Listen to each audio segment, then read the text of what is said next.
Bonjour et bienvenue sur les vitamines du royaume pour cette capsule entre 2 et 3 minutes concernant la cécité spirituelle. Alléluia. Nous allons prendre une parole de Jacques que nous connaissons bien.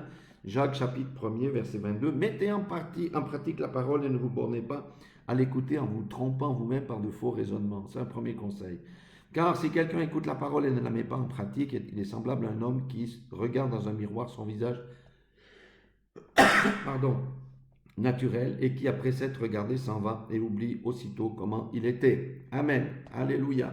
Ça, c'est être aveugle spirituellement. Le Seigneur nous montre tel que nous sommes au travers de la parole, mais nous ne faisons rien, nous continuons à vivre comme si rien n'était. C'est faire preuve de cécité spirituelle. Le Seigneur nous demande d'aller nous regarder fréquemment dans le miroir. Pourquoi? Je vous donne des exemples pratiques. Peut-être que quelqu'un va dire mes enfants ne me respectent pas. Peut-être qu'un ancien peut dire mes brebis ne me respectent pas.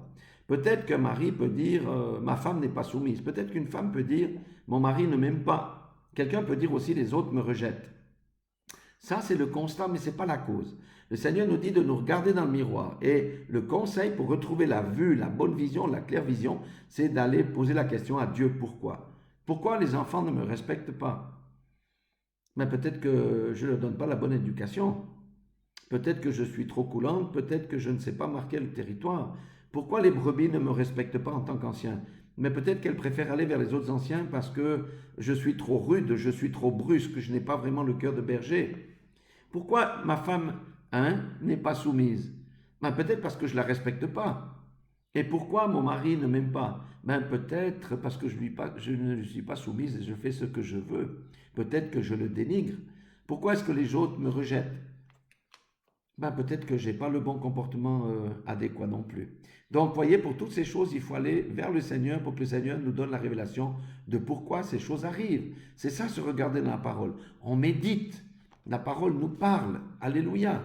Et lorsqu'on n'a pas de réponse dans la parole, on demande à Dieu et Dieu va nous répondre. Voyez, au lieu de doiter, de pointer l'autre, puis d'aller crier sous les toits, il faut prier pour ma femme, elle n'est pas soumise. Ou bien il faut aller prier pour mon mari ne m'aime pas. Non, avant d'aller prier en vain, cherchons la raison du pourquoi. Et le Seigneur va dire, oui, ta femme ne t'aime pas, parce que son cœur est méchant. Ou bien, oui, ta femme, ton mari ne t'aime pas.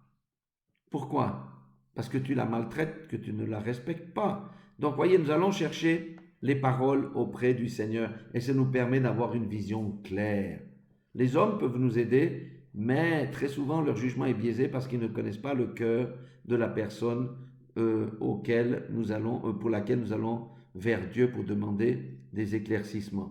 Voilà ce petit message. Au lieu de pointer, au lieu de doiter, au lieu de critiquer, au lieu d'aller ameuter du monde, allons devant le Seigneur, cherchons dans la parole de Dieu la réponse, et si nous ne l'avons pas, allons devant le miroir et dis, Seigneur, montre-moi tel que je suis. Peut-être que j'ai aussi une part de responsabilité là-dedans.